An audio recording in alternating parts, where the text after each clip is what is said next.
समं काय शिरो ग्रीवं धारयन् अचलं स्थिरः सम्प्रेक्ष्य नासिकाग्रं स्वं दिशश्चानवलोकयन् प्रशान्तात्मा विगतभीर ब्रह्मचारी व्रते स्थितः मनः संयम्य मच्चित्तो युक्त आसीत मत्परः। हरे कृष्ण।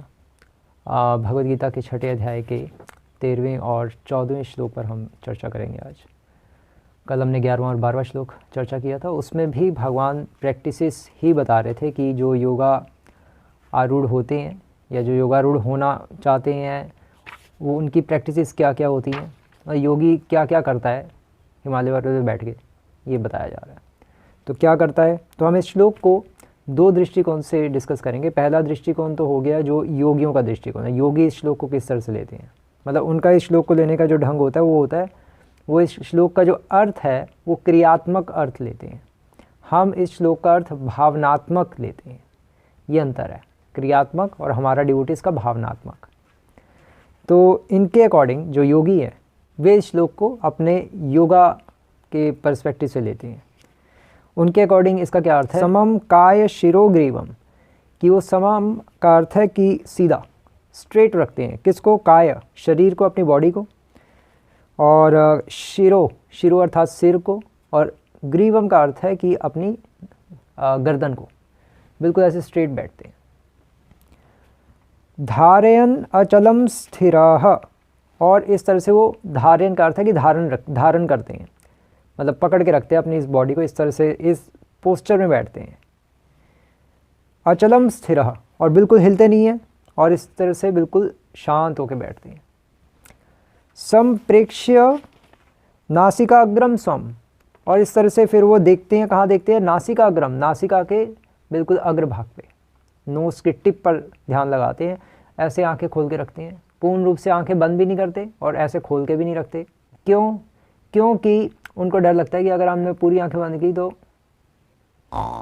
नींद आ जाएगी। इस डर से वो आंखें अपनी खोल के रखते हैं और हल्की हल्की, और फिर अपना नासिका के अग्रभाग की थोड़ी सी आंखें खोल के रखते हैं, ध्यान लगाते हैं। दिशश्च अनवलोकयन, कहने का अर्थ ये है कि वो फिर किसी भी दिशा में अवलोकन नहीं करते। अनवलोकयन, वो बिल्कुल स्ट्रेट बैठ रहते हैं, कहीं देखते नहीं है, देखना मना उनको, बस केवल नासिका के अग्रभाग पे ध्यान लगाएंगे, हल्की सी आंखें खोल के। ये उनका आसन होता है, इस तरह से वो बैठते हैं। और फिर प्रशांत आत्मा विगत भीर, कहने का अर्थ ये है कि इस तरह से फिर वो पूर्ण रूप से अपने मन को अविचलित करके बिल्कुल परम शांत होके बैठते हैं और भय से रहित होते हैं, और वो किसी का उनको कोई डर भी नहीं होता, क्योंकि जो डर था सांप और बिच्छू का वो तो उन्होंने पहले ही ख़त्म कर लिया नीचे आसन लगा कर।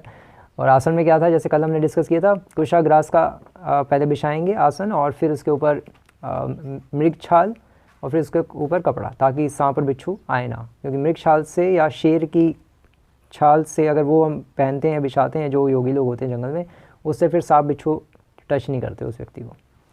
तो इसलिए बिल्कुल भय रहित होकर बैठते हैं। और भय रहित इसलिए भी होते हैं क्योंकि वो स्पिरिचुअलिटी के टच में होते हैं, तो डेफिनेटली थोड़ा तो भय उनका खत्म होता ही है। ब्रह्मचारी व्रते स्थितः, कहने का अर्थ ये है कि और इस तरह से वो फिर ब्रह्मचारी व्रत भी धारण करते हैं। और ब्रह्मचार्य ही सबसे मेन चीज़ है, चाहे कोई भी योग हो, कर्म योग, ज्ञान योग, ध्यान योग, भक्ति योग, कोई भी योग हो, ब्रह्मचर्य अगर हम पालन नहीं करेंगे तो सारे योग बेकार हैं।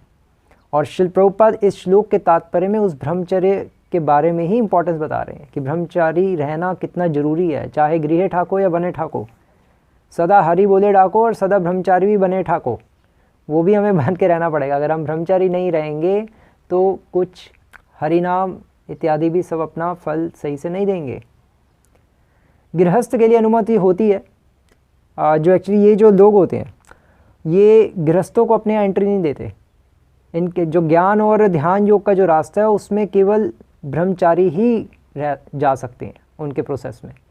उसके लिए घर छोड़ना अनिवार्य है। आपका कोई विवाह नहीं होना चाहिए, किसी संसार से रिश्ता नाता नहीं होना चाहिए। आपको बस हिमालय पर्वत पे बैठ के अपना ऋषिकेश हरिद्वार में बैठ के अपना समाधि लगानी है, वहीं अपना पढ़ो, वहीं अपना सब कुछ करो। घर छोड़ना ज़रूरी है। भक्ति योग के लिए घर छोड़ना ज़रूरी नहीं है, उसमें एक गृहस्थ भी भक्ति कर सकता है, with in restricted sex life भक्ति कर सकता है। और फिर भगवान कह रहे हैं मनः संयम्य मच्चित्तो, और इस तरह से अपने मन को पूर्ण रूप से संयम में करके मच्चित्तो, हृदय में मेरे चतुर्भुज परमात्मा जो विष्णु रूप है उस पर शिरोधक से विष्णु हृदय में रहते हैं सभी के। तो जो योगी होते हैं वो उन पर ध्यान लगाते हैं, जो सच्चे योगी होते हैं। तो पहले सही योगी होते थे, आजकल के योगी तो कुछ नहीं है। आजकल के योगी तो बस क्या है, वो तो हेल्थ के लिए योगा प्रैक्टिस बस थोड़ी सी बताते हैं, वो कोई योगा वोगा नहीं होता। योगा तो होता है कि चतुर्भुज विष्णु रूप में परमात्मा पे ध्यान लगाना और सिद्धियों की भी इच्छा नहीं होनी। अल्टीमेटली वो होता है योगा। वो असली योगी है जो परमात्मा में ध्यान लगाता है और फिर वो एक उसको अच्छी गति प्राप्त होती है। परमात्मेति ब्रह्मेति परमात्मेति भगवानेति शब्दते युक्त आसीत मत परः, और इस तरह से वो युक्त होकर परमात्मा कॉन्शियस होकर आसीत मत परः, और मुझे अपना चरम लक्ष्य बनाता है मत परः। तो ये इस श्लोक का अर्थ है। श्रील प्रभुपाद लिख रहे हैं इसके तात्पर्य में कि योगाभ्यास का प्रयोजन विष्णु के इसी अंतर्यामी रूप को खोज करने तथा देखने के अतिरिक्त और कुछ भी नहीं है। अगर किसी का कुछ और लक्ष्य है तो वो योगी नहीं है, वो ढोंगी है। ये क्लियर है। श्रील प्रभुपाद लिख रहे हैं कि मनुष्य को चाहिए कि घर छोड़ दे और किसी एकांत स्थान में बताई गई विधि के में जाकर वो आसीन होकर बैठे। घर छोड़ना अनिवार्य है ध्यान योग और ज्ञान योग के लिए। नित्य प्रति घर में या अन्यत्र मैथुन भोग करते हुए तथा तथाकथित योग की कक्षा में जाने मात्र से कोई योगी नहीं बन जाता। अगर हम कोई योगा क्लासेस लेते रहें उससे योगी नहीं बनते। योगा है ही नहीं कलयुग के लिए एप्लीकेबल। हेल्थ के लिए योग हल्का फुल्का आप 10 मिनट डेली कर सकते हो, वो भी 4-4 घंटे लगने की ज़रूरत नहीं है, वो ठीक है। लेकिन आप अननेसेसरली करते रहो वो कोई डिवोशन से स्पिरिचुअलिटी से कुछ लेना देना नहीं है हमारे योगा का। और ये जो योगा है ये तो सतयुग में था, कृते अध्याय तो विष्णु। सतयुग का ये प्रोसेस था भगवत प्राप्ति का, कलयुग का नहीं है। कलौ तद हरि कीर्तनात्, कलयुग में तो केवल हरि का नाम ही लेना चाहिए और कुछ नहीं करना चाहिए। हरे नाम इव केवलम कलो नासतेव नास्तेव नासतेव गतिरन्यथा, जैसा हमने कल डिस्कस किया था कि केवल हरि का नाम ही मनुष्य की गति करा सकता है कलयुग में खासकर। और फिर श्री प्रभुपाद महान ऋषि याज्ञवल्क्य को भी कोट करते हुए बता रहे हैं कि ब्रह्मचर्य के बारे में उन्होंने बताया कि कर्मणा मनसा वाचा सर्व अवस्थासु सर्वदा, कि सदैव हर अवस्था में हमेशा कर्मणा मनसा वाचा अपने शरीर से मन से और वचन से सर्वत्र मैथुनो त्यागो, मैथुन का त्याग कर देना चाहिए। ब्रह्मचर्यम प्रचक्षते, वो ही असली ब्रह्मचारी है, वो ही ब्रह्मचर्य की रक्षा कर रहा है। श्री प्रभुपाद लिख रहे हैं कि मैथुन में प्रवृत्त रहकर योगाभ्यास नहीं किया जा सकता। इसीलिए बचपन से जब मैथुन का कोई ज्ञान भी नहीं होता तब ब्रह्मचर्य की शिक्षा दी जाती है। तो आजकल तो चलो किसी को ब्रह्मचर्य की शिक्षा ही नहीं है, आजकल तो 3G 4G का ज़माना है।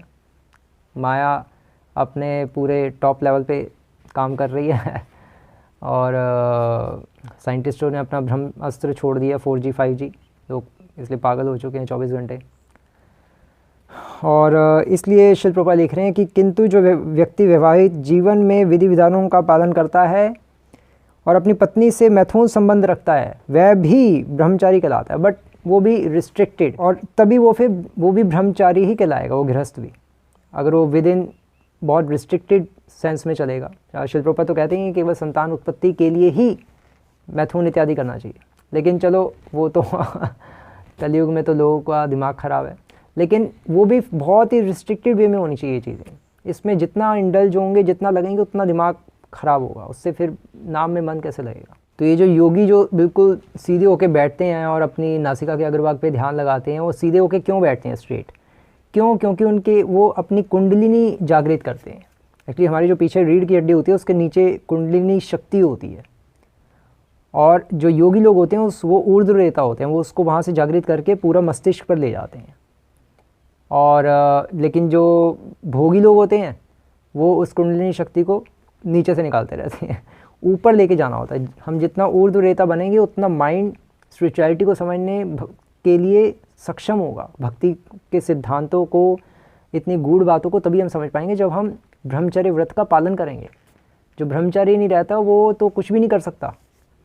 जितने भी एक्चुअली भोगियों में भी जितने भी बड़े बड़े लोग हुए हैं वो भी सब एक ब्रह्मचर्य का पालन करने के कारण ही स्ट्रांग रहे हैं। जो ब्रह्मचर्य पालन जितना करेगा उतना स्ट्रांग होगा, वो उसके पीछे हज़ारों लाखों लोग लग जाएंगे, और जो नहीं करेगा वो कुछ नहीं कर सकता, वो अपना भी नुकसान करेगा और दूसरों को भी नुकसान करेगा। अल्टीमेटली पॉइंट ये है। और डिवोटीज़ पर्सपेक्टिव से क्या है ब्रह्मचर्य? हमारे दृष्टिकोण से हम कहते हैं कि ब्रह्म इति चर्या इति ब्रह्मचर्य। कहने का अर्थ ये है कि जो भ्रम में विचरण करता है, जो जिसका मन सदैव भ्रम में अर्थात भगवान में लगा हुआ है, वही असली ब्रह्मचारी है। और डिवोटीज़ भक्ति जो संप्रदाय है, भक्ति योग का जो संप्रदाय है, जितने भी संप्रदाय हैं, मतलब भक्ति योग जो एक कल्ट है, जिस तरह से ये योगियों का कल्ट है, तो ऐसे जो हमारा जो ये जो सिद्धांत है, जो हमारा जो फिलॉसफी है, उसके अकॉर्डिंग जो भक्ति मार्ग में चलता रहेगा तो जैसे जैसे भक्ति में आगे बढ़ने पर हायर टेस्ट की प्राप्ति होगी। तभी शिल प्रभुपाद ये श्लोक कोट करेंगे, विषया विनिर्वर्तन्ते निराहारस्य देहिनः। जैसे जैसे भक्ति में साधना करते करते जब हायर टेस्ट की प्राप्ति होगी, तो चाहे कोई गृह ठाकुर बने ठाकुर, चाहे कोई घर में ही क्यों ना रहे, तब भी उसको धीरे धीरे इस सेक्स एन्जॉयमेंट, जो सबसे टॉप मोस्ट एन्जॉयमेंट है, उससे धीरे धीरे उसको विरक्ति हो जाएगी। वो कहेगा मैं कर क्या रहा हूँ, क्योंकि उसको धीरे धीरे हायर टेस्ट मिलना शुरू होगा। और हायर टेस्ट जब मिल जाएगा तो वो माया को अपनी गोद में बिठा कर भी शुद्ध भक्ति कर पाएगा, जैसे शिव जी ने की। शिव जी की गोद में पार्वती जी बैठी हुई हैं, साक्षात माया देवी, और वो हरि कथा कर रहे हैं। ये तो सोच भी नहीं सकते योगी। इसको कहते हैं हायर टेस्ट। जब हायर टेस्ट मिल जाएगा तब इस संसार का कोई भी टेस्ट हो वो आपको विचलित नहीं कर पाएगा, चाहे आप उसको अपने गले लगा के बैठे हो। पॉइंट ये है। लेकिन वो चलो, हम तो शिव जी की तरह इतने महान भक्त नहीं है, लेकिन पॉइंट ये है कि हम इन चीज़ों से बच सकते हैं अगर हम भक्ति को अपनी बढ़ा लें। बहुत हो स्पीड बढ़ानी होगी हमें अल्टीमेटली अपनी भक्ति की, और स्पीड बढ़ती है अगर हम निरंतर भक्तों के संग में रहें, जहाँ तक संभव हो सके हरि नाम जप करें अपना, कृष्ण नाम कृष्ण काम कृष्ण धाम।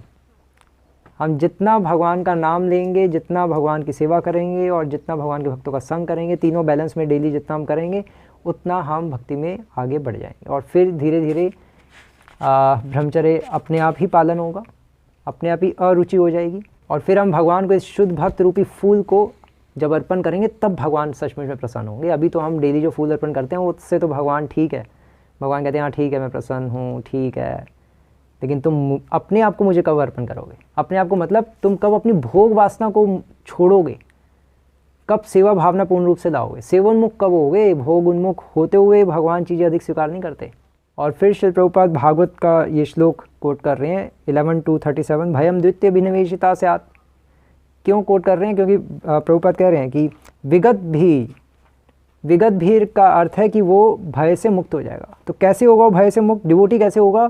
भयम द्वितीय विनिवेशिता स्यात्। उसको भय आया क्योंकि वो भोग में घुस गया है।